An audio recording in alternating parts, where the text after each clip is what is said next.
Hello and welcome to Management Lab. Today we are going to speak about what is a business plan. So to do so, we can use this following table of contents. So first of all, we are going to speak about what's a business plan. Then second, why would you need one? Third, how are you going to write it? Fourth, for whom is it? What are the benefits of a business plan? And finally, we are going to speak about the limitations of the contents and the audience. So to start off, a business plan is a written document that describes in detail how a business, usually a new one, is going to achieve its goals and outline how your purpose to reach those goals are. Furthermore, a business plan assumes a projection of the first, let's say, 3 to 5 years of the business activities. This last aspect is mainly for investors since they will be looking at the return of their investments in a reasonable time frame. Going a bit more in detail, a business plan is a fundamental tool that any startup needs to have in place prior to beginning its operations. The main reason for that is the fact that usually banks and venture capital firms make the existence of a viable business plan a prerequisite to the investment in the business. Furthermore, an aspect important to consider is the fact that a good business plan starts with an executive summary of the business. In this section, there will be a detailed description of the business, its service or products, and states how the business intends to achieve its goals.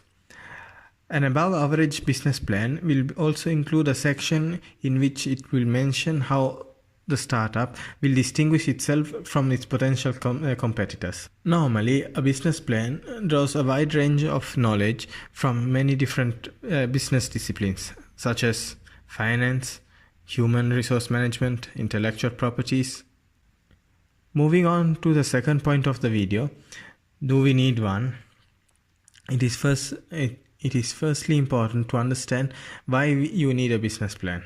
So in this sense, the main aspect to consider is obtaining a financial help from a bank or a venture capital. For that matter, why would a lender want to become your creditor?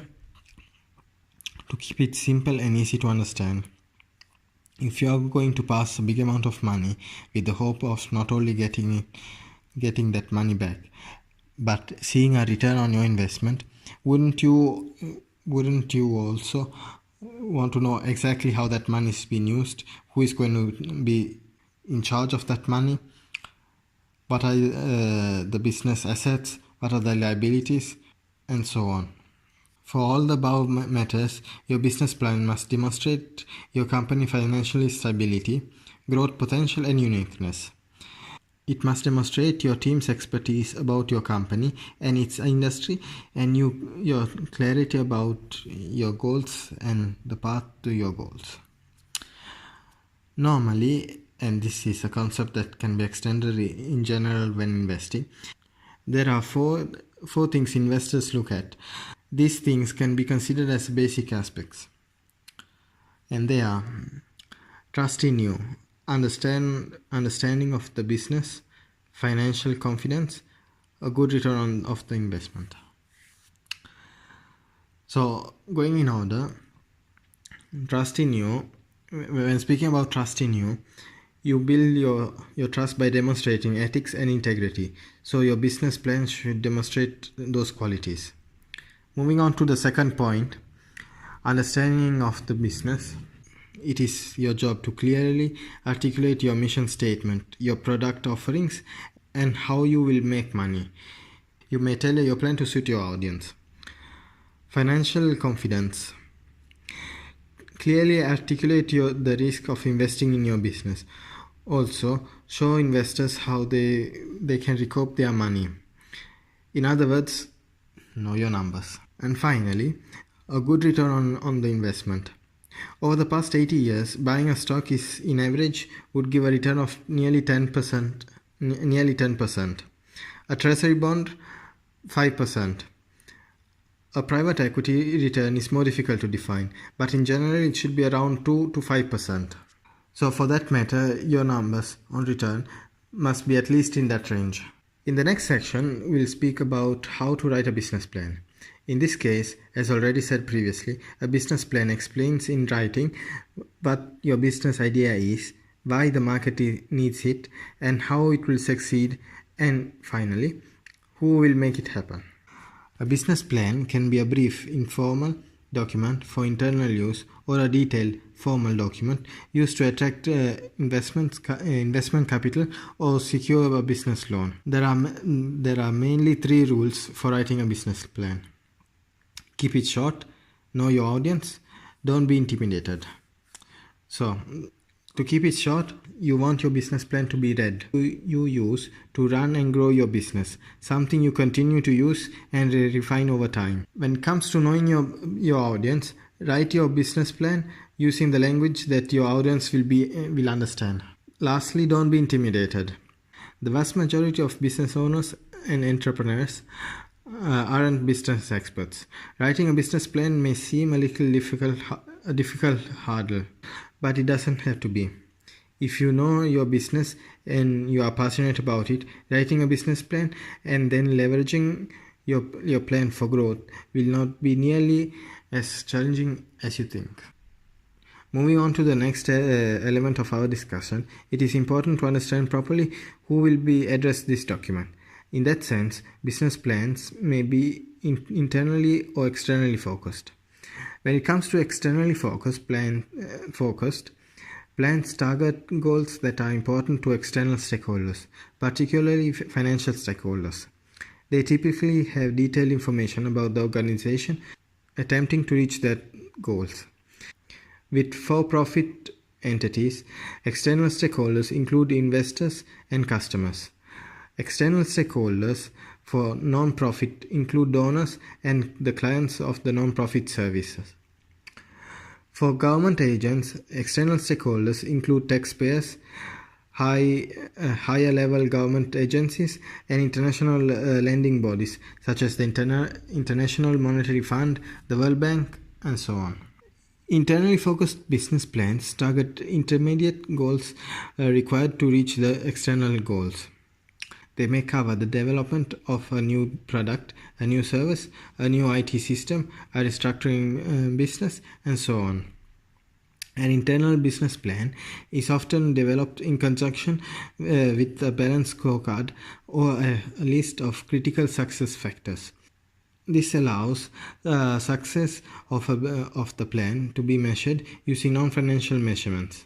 Business plans that identify and target internal goals but provide only general guidance on how they will be met are called strategic plans. Operational plans describe the goals of an internal organization, working group, or department. Project plans, sometimes known as project frameworks, describe the goals of a particular project. They may also address the project's plan within the organization's larger strategic plan. After speaking about who the document is addressed to, now we can speak about the benefits of business plan. In this case, we will discuss about the following points. As mentioned, aids in obtaining funds, help get advice, identify problems, provides exit strategy, minimizes legal problems. So then again, in order. When it comes to aids in obtaining funds, potential investors will have a variety of questions about your business. A complete business plan not only provides them with the answers, but shows that you are organized and have considered all of the marketing, legal, financial, and other aspects of running a business. A good business plan will increase your chance of obtaining venture capital or business loans. When it comes to helps get advice, business professionals may be more likely to give you free advice about your business if they can comment objectively on numbers, rather than having to give you their personal opinion on your idea. When it comes to identify problems, a thorough business plan addresses all areas of starting and running your own business.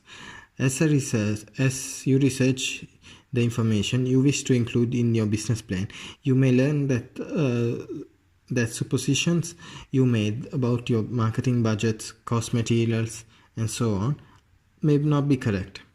Learning this before you launch your own business gives you time to make adjustments before you have signed contracts and committed funds.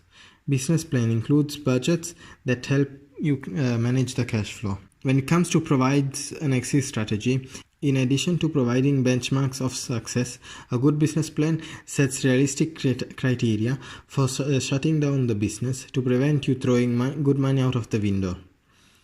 A business failure can be very emotional, and business owners are often not objective in face of the reality. Solid numbers that tell you the business is untenable will help you make the decision to shut down a failing business easier and will prevent you from losing more of your own or investors' money.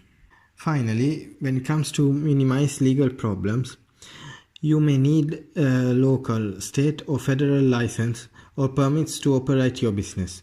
You will need to pay taxes properly using the correct forms and operating under proper procedures. You may need to incorporate or obtain a federal employer identification number. Non-profit organizations have a different internal revenue service classification and operate under different rules.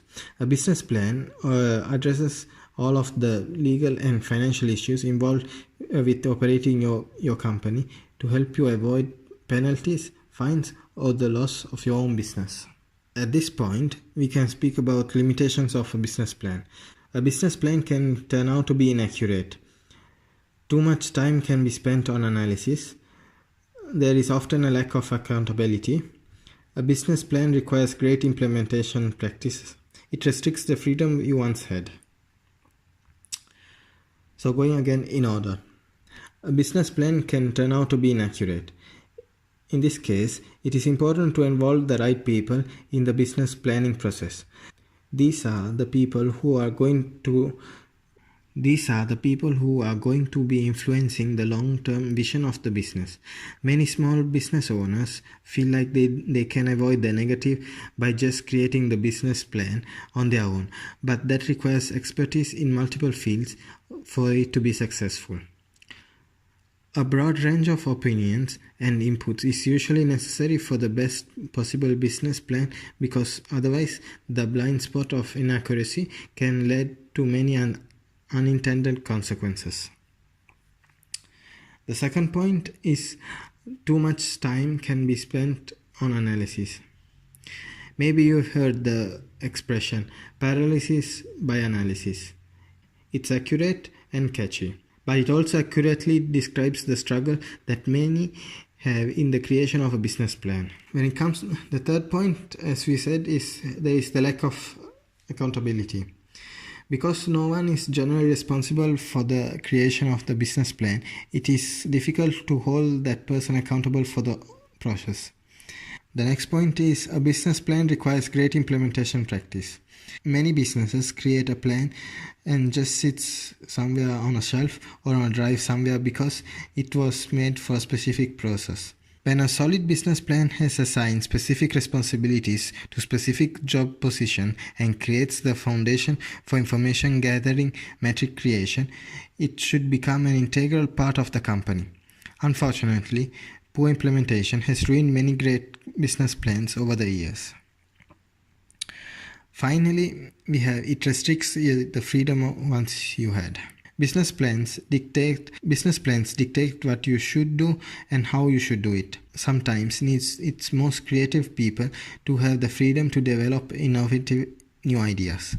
Instead, the average plan tends to create an environment where the executives of the company dictate the goals and the mission of everyone. The people who are on the front lines are often not given the chance to influence the implementation of the business plan, which ultimately puts a company in a disadvantaged position. And with that being said, I think we spoke enough about this topic. I look forward in hearing your comments and to know if you used a business plan to make your own company. If you like the video, please drop a like, and if you don't want to miss out on the next video, why not subscribe? And with that being said, I look forward to see you in the next one.